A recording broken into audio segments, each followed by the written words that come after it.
you see by the dawn's early light what so proudly we hailed at the twilight's last gleaming, whose broad stripes and bright stars through the perilous fight o'er the ramparts we watched were so gallantly streaming, and the rocket's red glare, the bombs bursting in air, gave proof through the night that our flag was still there.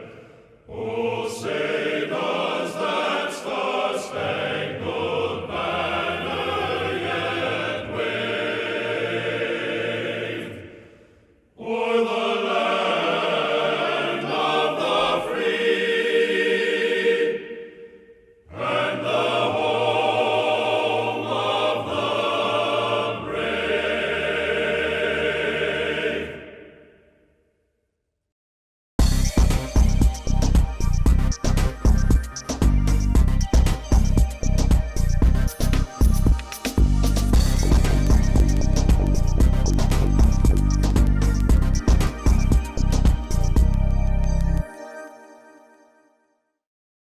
Been kind of helping Jerry getting our speakers and so forth.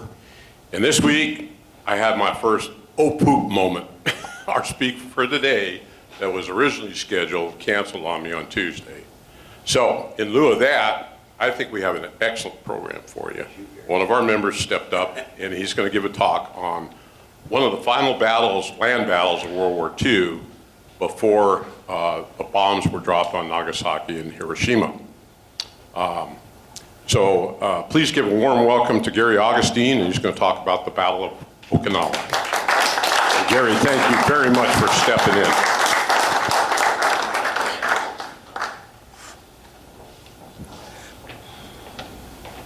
I was trying to count to see who had appeared more times before the men's club, Bob Walker, myself. And I'm not sure how many times Walk has, but it's great to be back talking to friends. And when Mark called, it just happened that I was preparing this program to give to Carl Ludwig over there. So Carl's heard it, but I've changed it, Carl. So you can stay awake. But it's fascinating to me. And you can turn the lights out and we'll get started here.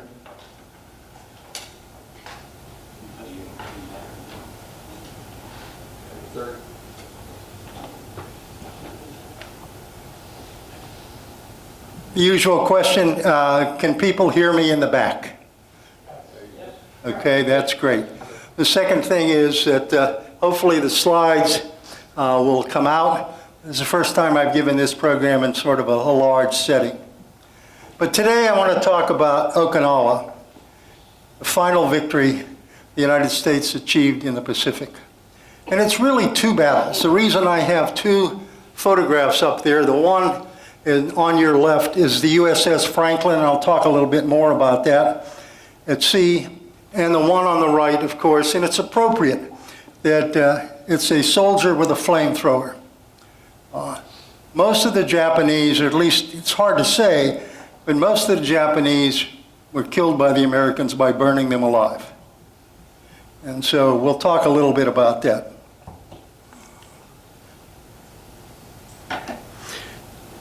Let's go back to December 7th, 1941, because we have to understand why Okinawa occurred.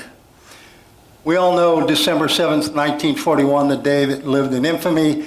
The Japanese attacked us on Pearl Harbor. Shortly after that, the United States formed a group of senior military officers called the Joint Chiefs of Staff. And the four men that you see up there are Hap Arnold on the left. Sitting next to him on his right is Admiral Leahy. Then we see Admiral King at the top, and then George C. Marshall. Let me talk a little bit about these men. George C. Marshall was not a West Pointer. He was a graduate of VMI, Who knows who his hometown, where he was from? Uniontown. He's a Western Pennsylvania boy. And he was, without a doubt, the most important senior officer in the war, both the American and the British. He was the organizer of victory. And George had served in World War I as basically the operations officer for Blackjack Pershing, leading the American Expeditionary Force, and had performed brilliantly. And after the interwar period, George had a little notebook. And in that notebook, he kept the sort of a rating on officers. When he became the head of the Army at the end of 1930s, he knew who he wanted to have in charge of various operations. Ernest King also served in World War I and was awarded the Navy Cross, and he hated the British because of his experience in World War I. He didn't feel that they treated the American Navy well in World War I. Ernest King labeled himself a son of a bitch. He supposedly shaved with a blowtorch, and he liked to drink, like many naval officers, and chase women. But he was very, very smart and very tough. Hap Arnold was the head of the United States Air Force. As you know, at the time, the Air Force was still part of the Army. He was a distinguished aviator and wrote a number of books prior to the outbreak of World War II. And he was a great believer in air power. And then finally, Admiral Leahy, down at the bottom, had previously been the head of the Navy. He had been a diplomat, and he was a close personal friend with Franklin Delano Roosevelt. And he was Roosevelt's representative on this staff. Now, what these men did, they really led the war effort. They really led the war effort. We're going to talk a little bit about their functions. They were very, very important. These men in the summer of 1944 were faced with a very, very serious problem. How are we going to defeat the Japanese without incurring massive casualties? Massive casualties. They were not heartless men. They fully understood what these men were going through on the battlefront. One of the things that happened early in December of 1941, after the outbreak of Pearl Harbor, the Americans and the British got together and they developed a worldwide strategy, was focused on defeating the Germans first. At that time, the Germans had already invaded Russia, and FDR was one of the few people that believed the Russians were going to hang on. So one of the things that was going to happen is, how are we going to defeat the Germans? And very quickly, George Marshall developed a strategy. We had to invade Northwest Europe, and we would bomb them, destroy their German industry and infrastructure. So they had a very clear idea as to how to defeat Germany. The question is, when? Marshall wanted to go in early 42. We weren't ready. Marshall then wanted to go in 43. And as you know, in the June 6, 1944, the Americans, the British, and Canadians, along with some of our allies, invaded Northwest Europe. So picture yourself now, these men are going to meet with the background of the way we were going to defeat Germans already being executed. But there was really no plan as to how to defeat the Japanese. There was no plan as to how to defeat the Japanese. So there were some thoughts. Hap Arnold says he was a believer in air power, and there were people that you didn't have boots on the ground. You didn't have to put boots on the ground. You could bomb them and obliterate the Japanese. Never had to invade. Sea power. Admiral King and Admiral Nimitz, we'll talk a little bit about Chester Nimitz, a Texan, far from the sea, but he ended up being a truly brilliant commander in the Pacific. They both believed that by destroying the Japanese fleet and destroying Japanese communication lines to their conquered possessions in Southwest Southwest Pacific that they could force the Japanese to surrender. So there was a blockade, and then finally they all wanted to avoid the invasion of Japan.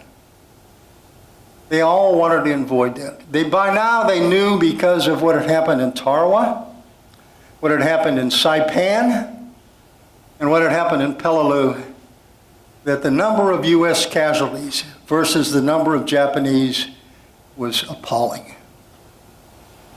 Appalling.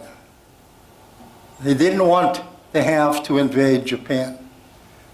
And at the same time, FDR was negotiating with the Russians at various conferences to maybe bring the Russians to invade Japan along with the Americans. We'll talk a little bit more about that.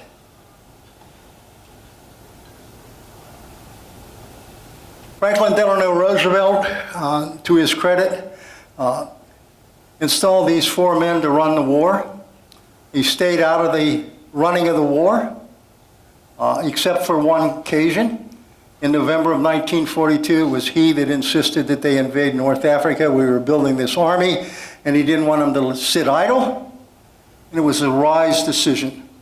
So we invaded North Africa in November of 1942. By 1944, he had made the decision he was going to run for a fourth term. It was not a good decision. He was dying. He was dying of heart failure. He didn't want to admit it, and his two Navy doctors hid it from the public, which was a tragedy. He was cognitively challenged, fell asleep at times, and he lacked the vigor that he incurred in 1941 and 42. So to prove that he was a healthy man, he decided to go on a campaign swing. He would travel from Washington, D.C. out to the West Coast, and then from the West Coast he would go to Hawaii, and in Hawaii he would meet his senior commanders, Nimitz and MacArthur. Now, Franklin Delano Roosevelt was Assistant Secretary of War in World War I. Assistant Secretary to the Navy, I should say, not war. And he was very familiar with many of the men in the Navy. So when he went out there, he wanted to hear from MacArthur what his strategy was, and he wanted to hear what the Navy's strategy was. He wanted to hear from Leahy. So for 2 days, from 26th to 28th, they met in a very wealthy man's house in Honolulu, and supposedly MacArthur left the meeting saying, "I have clinched it. I have persuaded FDR to invade the Philippines." And we'll talk about that about a little more. So these were the strategies that were debated at this time. We're talking about July of 1944. Already the invasion of Europe is going well. It's just a matter of time before Germany's going to surrender, because the Russians have invaded again from the east. And as you're probably aware, the Russians kill 70% of all the German soldiers in World War II. Without the Russians, we would have paid a bloody price in conquering Europe. And so here we have Admiral King. His objective was to go to Formosa, called Taiwan, and then to go to China. And we'll talk a little bit why they wanted to do this. Nimitz supported him. MacArthur says, that's a bad idea. We should go to the Philippines first. And we're going to see MacArthur prevails for very good reasons. In September of 1944, they still hadn't made a firm decision as to what their strategy they're going to follow. They're going to go to Formosa, or are they going to go to the Philippines? Turns out the war in the Pacific was America's war. When the war broke out in December of 1941, the British said, that's all your province. You take care of, defeating the Japanese. When we finish with the Germans, we may come over and help you, but it's all your responsibility. So this was an American planned invasion from the very beginning, the conflict in the Pacific. They had a meeting. And one of the things is that, again, the Formosa China strategy was promoted by both King, but at this time Nimitz was getting a little tentative about, is that really the best strategy? And then they finally decided to put the Formosa strategy and the China strategy in a deep freeze. Why? Turns out that this man, Millard Harmon,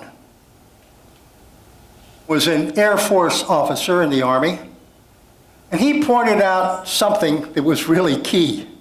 He says, if you seize Formosa, you're only going to plan to conquer the southern half. And oh, by the way, when these B-29s, and we'll talk a little bit more about them, taking off fully loaded, the wind is wrong, and they're going to have to fly over enemy territory at low altitude. They're going to get shot down. And then Richardson, who was an Army guy, pointed out to King, wait a minute, we don't have enough service troops to supply the amount of material to support the B-29s. So all of a sudden, the Navy guys, including Forrest Sherman, who was really the lead naval strategist during the war at this point, agreed. And they said, Formosa's out, China's out, we're going to go to the Philippines. And so the decision was made to go to the Philippines, and on October 3rd, 1944, the Joint Chiefs of Staff sent a directive to Nimitz and MacArthur outlining this strategy. What I want to bring you back to is the theater commanders didn't decide where they're going to invade. The war was run from Washington. They decided, and they said to MacArthur, you invade the Philippines. MacArthur then had to figure out how to do it.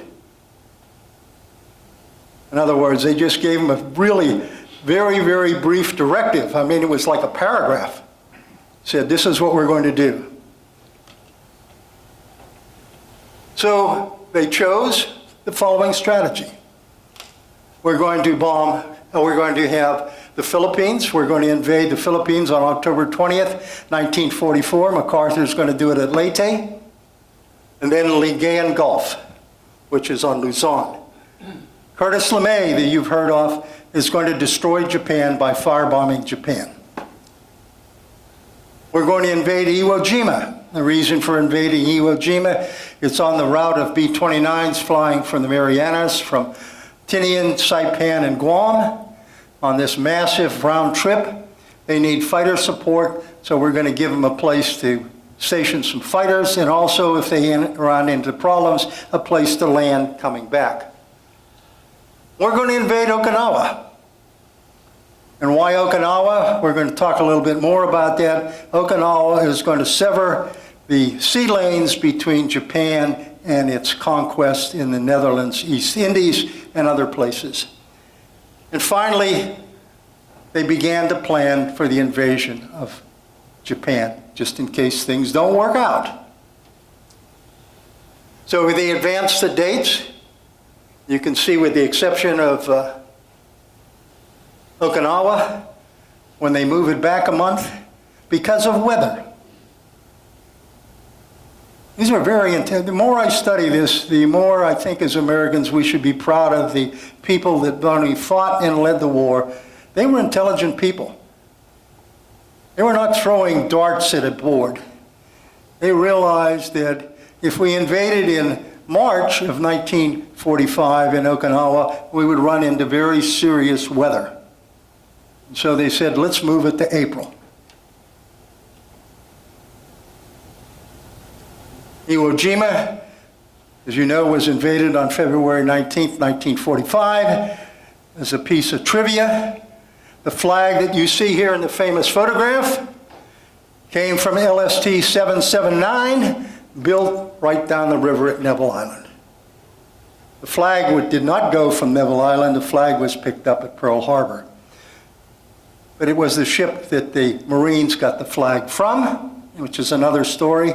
Maybe someday we'll come back and talk about the flag raising and the identification of who the flag raisers really are. As you're probably aware, they've changed the identification within the last 18 months.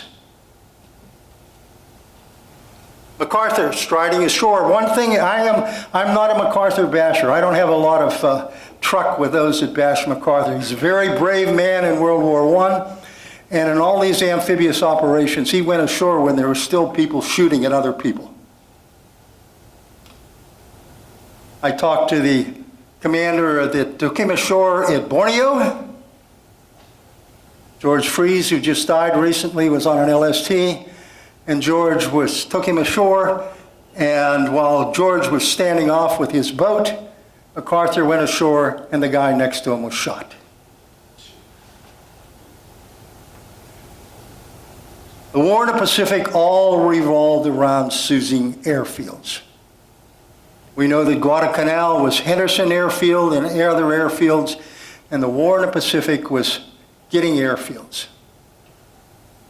At the same time, the Americans had planned to develop a four-engine strategic bomber that could carry a lot of bombs, the B-29. The most expensive project in World War II, double the cost of building the atomic bomb. Massively expensive. And so what they were looking for is, that's why they wanted to go to Formosa in China. They would bomb Japan from China and Formosa. China problem was logistics. So when we conquered the Marianas, they stationed the B-29s at Guam, Tinian, and Saipan, just to keep the B-29s flying. It took 100 ships a month, delivering bombs and aviation gas.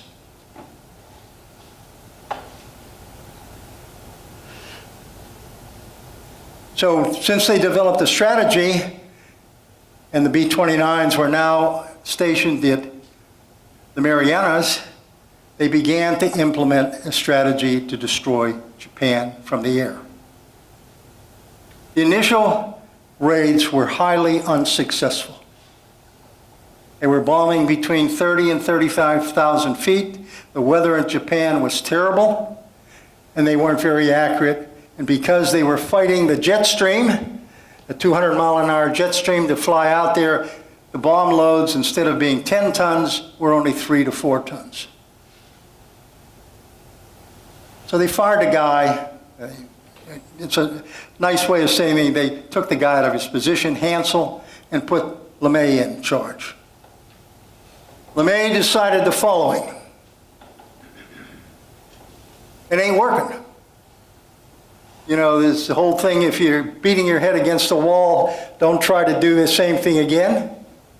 He said, what we're going to do is, I'm going to take out all the guns from the B-29s, and we're going to bomb at 5,000 feet. They're going to not fight the jet stream, and they're going to be able to carry 7 tons of bombs.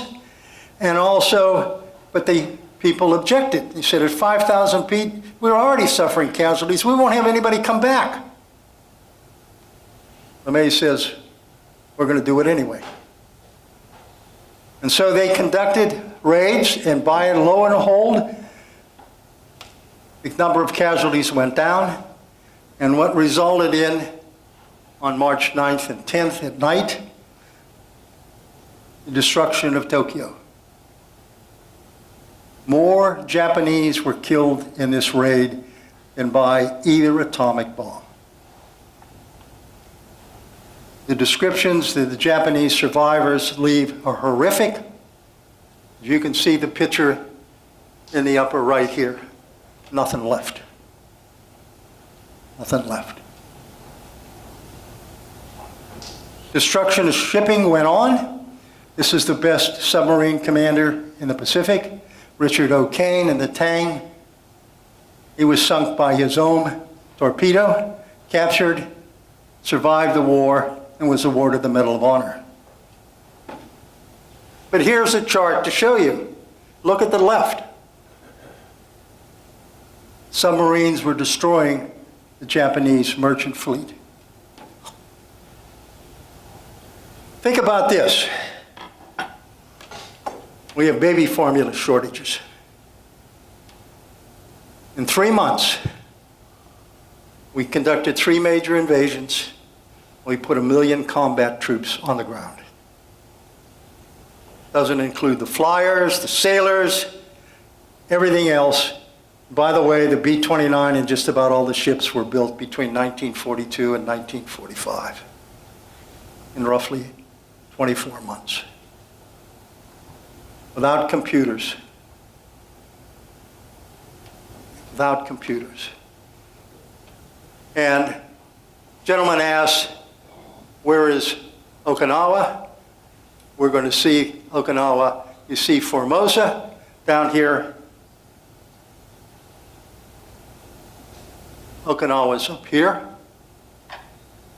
Okinawa is only a little over 400 miles from Kyushu, southern Japan.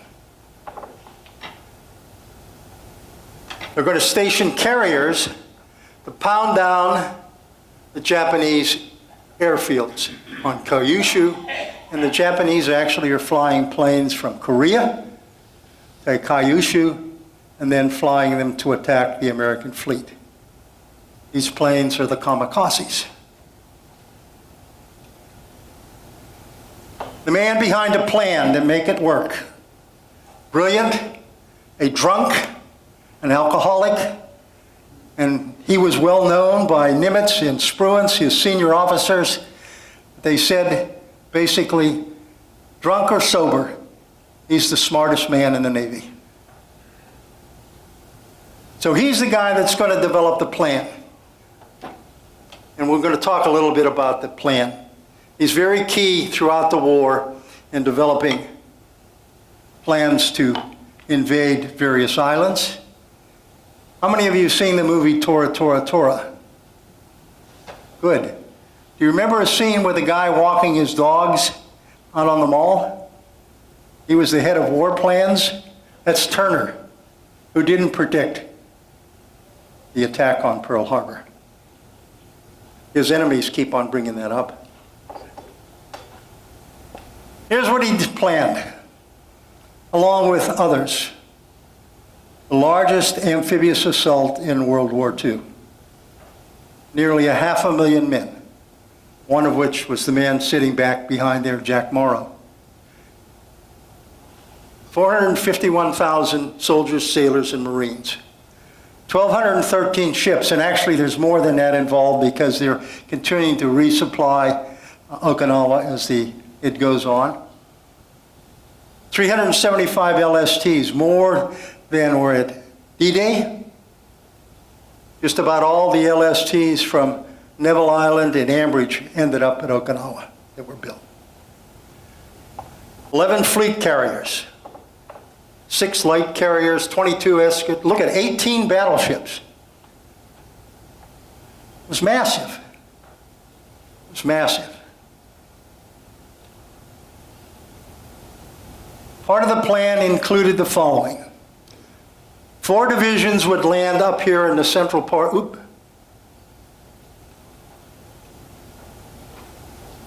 4 divisions would end up here in the western side, west central, and Okinawa. The 6th Marine Division, which was the furthest to the north here, would go in and run and capture all of northern Okinawa. The other divisions would slice Okinawa in half, and then all of them would turn south to capture the rest of the island. It's not a very big island, 60 miles long, at the widest point about 18 miles, narrowest about 2 miles. When they turn south, it's going to encounter probably the bitterest fighting in World War II. Well, let's start with the Franklin. One of the things is the U.S. Navy had to pound down the airfields at Kyushu. So the Franklin was part of the Fast Carrier Task Force under Mark Michener.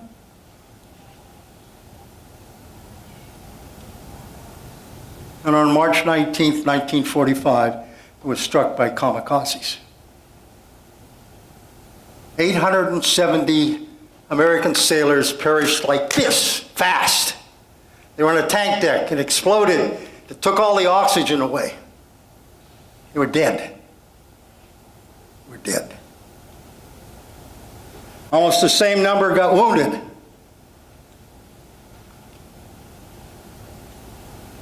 And you see on the upper right, Father Callahan administering last rites to some of the survivors on the main deck. Father Callahan was awarded the Medal of Honor because he took groups of men down below where there were no men to fight the fires. The ship was saved, and the lower picture you see is the Franklin sailing into New York Harbor under its own power. There is another lesson to be learned from this. The commander of the Franklin was a man named Gehres, G-E-H-R-E-S. He attempted to court-martial the men that were blown over the side when the explosions occurred, saying that they deserted their posts. I don't know about you, when I was in the Navy, I experienced one toxic commander-in-chief, or ship commander. He was terrible. But he had friends in high places. So what they did is they awarded him the Navy Cross and shipped him, promoted him to admiral, and never again gave him another command. And by the way, the court-martial charges disappeared. The men that ran the assault. On the lower left is one of my favorites, John Hall. John had led the American forces, naval forces at D-Day. He was brought to the Pacific. And then the man that really ran the Navy here is Chester Nimitz. Chester, a Texan, was an amazing guy, very cool. Under the stress of pressure of winning the war, he developed a tremor in his hand. His doctors advised him to do the following. They had a pistol, 45, modified to shoot 22 rounds. They had him balance a coin on the top and practice, target practice every day. The tremor went away. Tremor went away. He was also one of the few men that tried to stay in shape, along with this man over here, Spruance. They did a lot of walking, two of them. Mark Michener, don't let the size deceive you. He was very tough and removed men that did not perform. But like many naval officers, he lived on cigarettes and died shortly after the war, the same as McCain's father, by the way. And then this guy over here was in charge of some of the bombardment groups. So they are the men. What about the Army? The Army was commanded by Simon Buckner. His father had surrendered to U.S. Grant in February of 1862 at Fort Donelson. He had no combat experience. His primary experience was in Alaska, managing the Alaskan theater, and he's going to get himself killed a few days before the battle ends. This is him down here in the picture taken shortly after he's killed, shortly before. The Marine Corps had 3 divisions, one of which was a demonstration division, which didn't really come ashore until the very end. A regiment came ashore. They were commanded by the following men. Pedro Di Valle.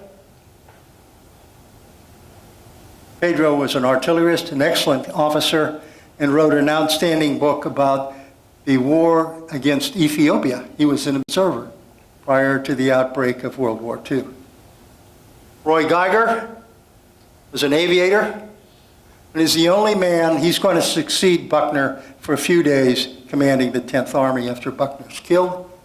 And then Lemuel Shepard is a World War I veteran who performed well in World War I. He's going to command the 6th Division, which is the only Marine division never to appear in the United States. It was raised in the Pacific from a lot of veterans.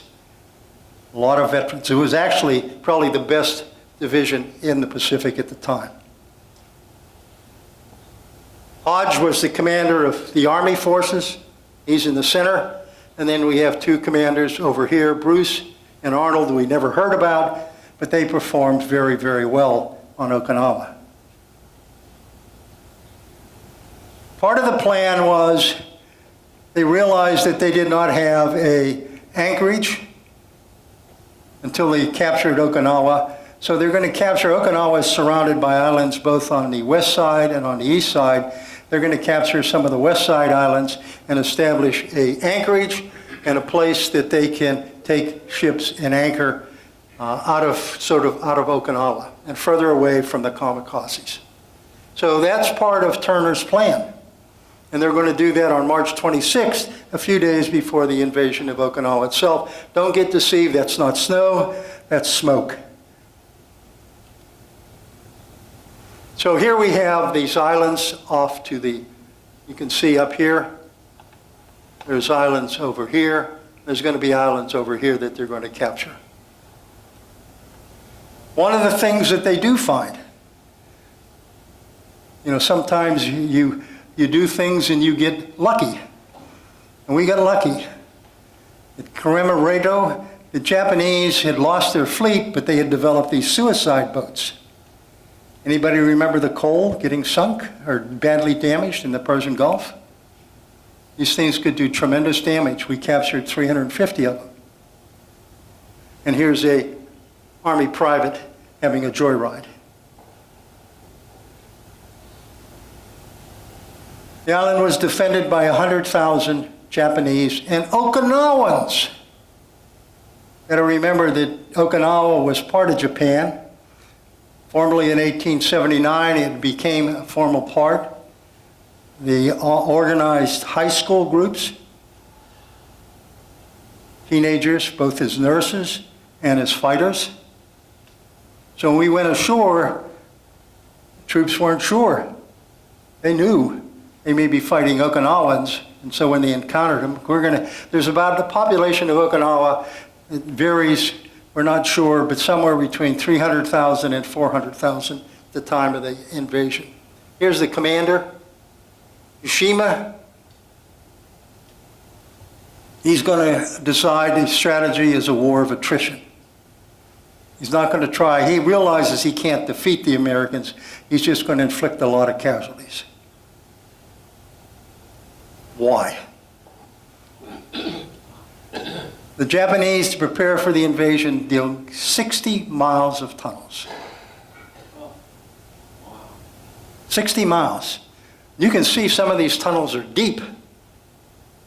Deep. That's using pick and shovel. They had no boring machinery. So this is going to be a battle fought by the Japanese underground and the Americans above ground. The invasion plan is to put 4 divisions ashore, 2 Marine divisions up here, 2 Army divisions down here.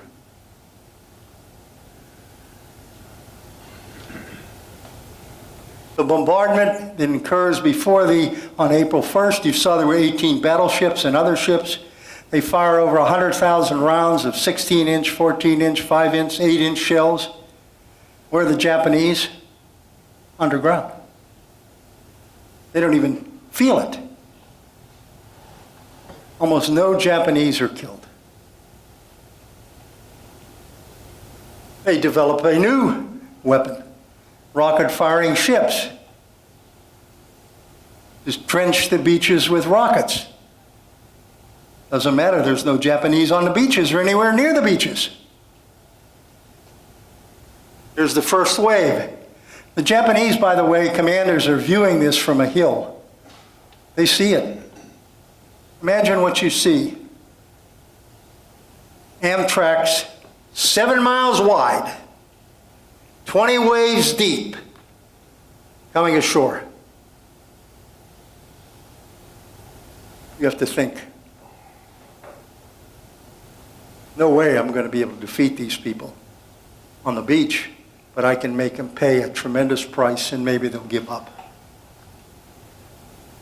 By April 3rd, April 1st, by the way, we put 60,000 men ashore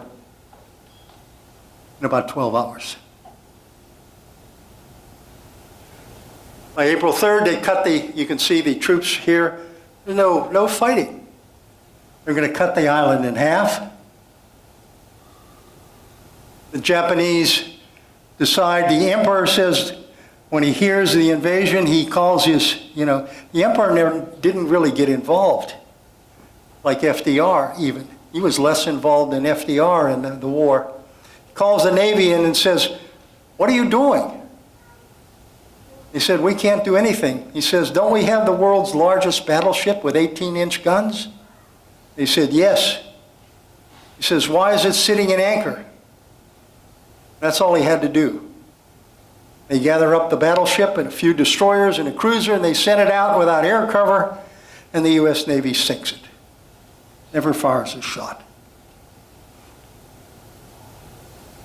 On April 16th, one of the islands we attempt to take is Ishima. Again, it has a number of air forces, or airfields. And one of the things you see, this volcano, dead volcano. It's going to take them 3 days to climb up that hill, American troops. One of the things that happens on this island was the death of Ernie Pyle. You probably remember he's the correspondent who leaves Europe to go to the Pacific to see what's going on out there. He's on Ishima. He raises his head and he's shot between the eyes. That's his body. So the 6th Division goes north. They're going north. This is Ishima out here where Ernie got killed. Everybody else is going south. Eventually there will be 6 divisions. Here to here. You can look at the mileage. It's not very long. It's going to cost the Americans 1 killed in action for every yard advanced. 1 wounded in action for every yard advanced. There are going to be days when there is no advance. There's other days when 800 yards is considered a miracle. So we're going to have some, I'm not going to go through the whole thing, but the fighting is absolutely brutal to conquer the southern half of the island. Okinawa, beginning in May, it rains almost every day. It's going to rain about 7 inches. They have no paved roads, basically. Everything's going to turn to quagmires. All the supplies and ammunition has to be hand carried to the front. When Germany surrenders, it's broadcast over Armed Forces radio, and the soldiers, sailors, and Marines on Okinawa say, so what? They're sitting in the rain, getting killed. Look at that little hump of ground. Doesn't look like much. Now, I'm not going to go through all, we could spend, hours and hours and hours about the combat, but look at that little hill. You can see the little caves. It's been denuded of all trees. It's called Sugarloaf. Don't look like much. It ain't very big. It's going to cost the Marines 3,000 casualties to capture that little hill. 3,000 men, 18-year-olds, 19-year-olds, 20-year-olds. Gives you an idea of just how brutal the fighting was. There's some machine gunners looking at Sugarloaf. And talk about Desmond Doss, the Army. Desmond Doss is awarded the Medal of Honor. Desmond Doss is a conscientious objector, the Seventh-day Adventist. This is an actual picture in combat of Desmond Doss on the top of Hacksaw Ridge. Those of you that seen the movie know that Doss, they actually do climb up these cargo nets. Imagine that. There's thousands of the Japanese on top of that Hacksaw Ridge, underground. They're blasted by battleships, artillery. Don't kill them. They have the 77th have to go up these cargo nets. They get on top. They're pushed off. And at night, Doss lowers 50 men off this escarpment, saving them. And he does this several times, by the way. And he's awarded the Medal of Honor by Harry Truman. As you know, Harry served as an artillery captain in World War I in the Meuse Argonne. He didn't see a lot of combat, only one casualty in his unit. The main fighting was around a place called Shuri. It's going to take the Americans 60,000 men, almost 2 months to advance 2 miles.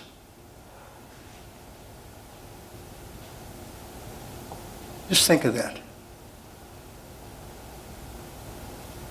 On May 4th, General Buckner is getting berated by Nimitz and says, "You got to make this thing go faster. I'm losing a ship and a half a day," and we'll talk about that. So he assembles 200,000, well, I should say that. He's going to assemble well over 100,000 men. He's going to have more men per square yards than they did have in World War I in the trenches. He's going to have massive artillery, naval bombardment, and is unable to advance. And finally, by sheer guts, these men, and the way they do it is they would advance using rifle squads with flamethrowers and satchel charges. They would get to these tunnels and caves and throw them inside, drive the defenders away from the mouth of the cave, and then pump napalm into the caves and ignite them with phosphorus grenades, burning them alive. After a month of fighting, you can see there's nothing left. It rained every day in Maine. Couldn't move anything. Couldn't move anything. The last U.S. general was, after they take on May 29th, after they conquer Shuri, they advance southward toward the end of South Okinawa. On June 19th, this general, again like Buckner, is up at the front lines. You got to give him a lot of credit. These generals are up at the front lines trying to figure out what the heck's going on. He gets killed, shot in the head. This is his funeral. Let's talk about the kamikazes. Look what they're flying. Wooden crates. They're not very well detected by radar. They also have manned cruise missiles. And the most dangerous naval duty, and I think the most dangerous duty in Okinawa, was being on a radar picket. What happened as part of the plan, you can see these numbers out here. What they are is picket stations. They were putting ships out there, mainly destroyers, with radar to detect the kamikazes coming in to protect the invasion fleet, which would be off of Okinawa and here in Kremereto. Out of 208 picket ships were assigned from April 1st to the middle of August, actually. There were 208 at various times as the total assigned. Look at that.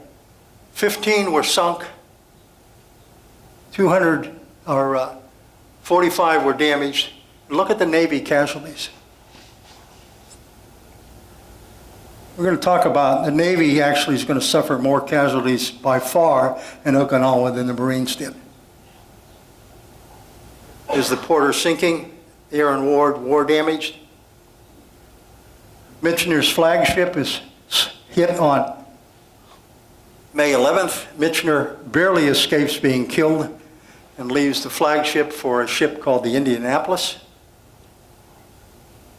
I had to get this in. One of the last ships sunk by kamikazes is an LST. Right on, look when it sunk. It sunk in June 22nd. Fighting's almost over. Now there's some, depending on who's doing the counting. There were 36 ships sunk. There may be 147 or as many as 225 damaged. 5 by mines and 5 by suicide boats. Mines are very interesting because they swept a lot of mines before they invaded. As the minesweeper said, no sweep, no invasion. They swept a lot of mines.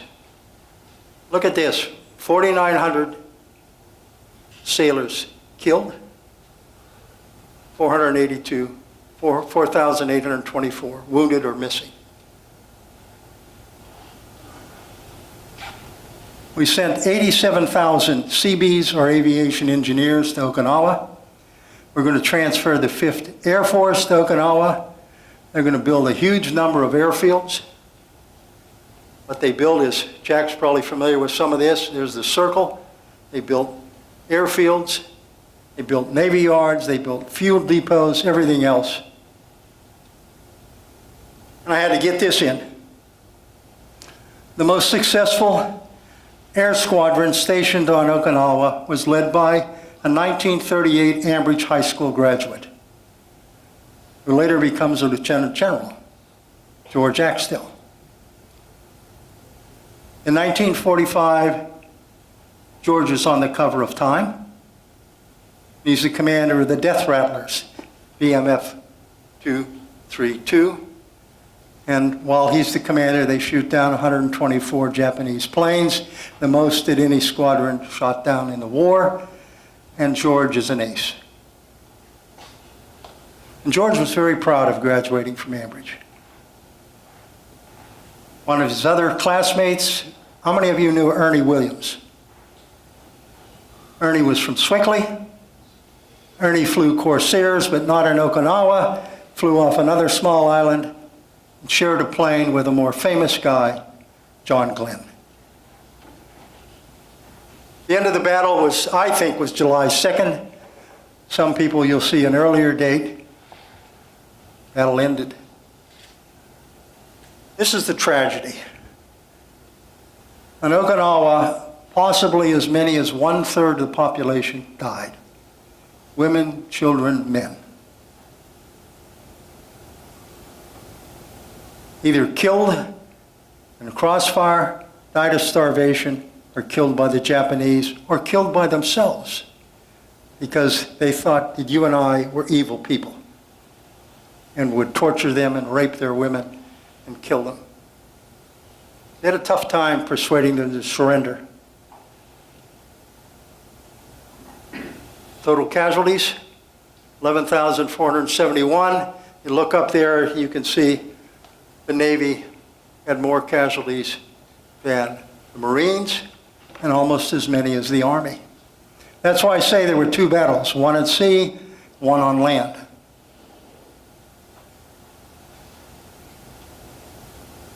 This is the modern memorial, patterned after the Vietnam Memorial on the Mall.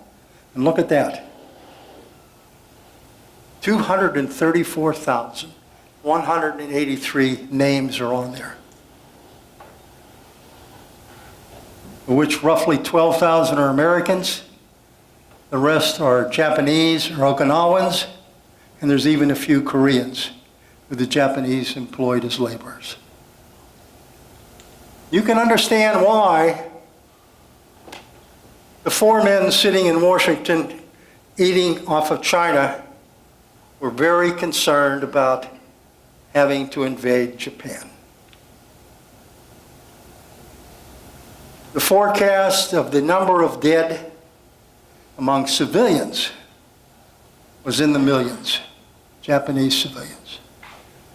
Forecast among American casualties could range anywhere from 1 to 2 million. More than we lost in the entire war by far. It would have been double, maybe even triple. What these men, other than Hap Arnold, none of them knew about the bomb until very late. And of course, there was a successful test in July of 1945. Harry Truman was in Potsdam when he got the word. He told Stalin about it, and Stalin was stoic because Stalin already knew the secrets by spying. Here we have Hiroshima. It's going to be followed by Nagasaki. Each one is going to kill fewer civilians than the firebombing of Tokyo. And then finally, on August 15th, after the dropping of the 2 bombs, the Japanese surrender, which is great fortunate for you and I. Because I don't know how many of you are descendants of soldiers or sailors that served in the Western Pacific, but you may not be here. You may not be here. Finally, you see the ceremony, the official surrender was on August 15th. On September the 2nd is the stage ceremony on the Missouri, where MacArthur speaking, and then here's the Japanese signing the surrender documents. So Okinawa, besides being a victory of American courage and blood and guts, also played into the decision of Harry Truman to drop the bomb. Drop the bomb. Because while he didn't know there were 234,000 casualties, they knew that there was well over 100,000 dead. They knew that. Other than a few academics, all of his advisors agreed that the bomb had to be dropped. The bomb had to be dropped. So Okinawa was not just a military victory. It was also a monumental event in our history.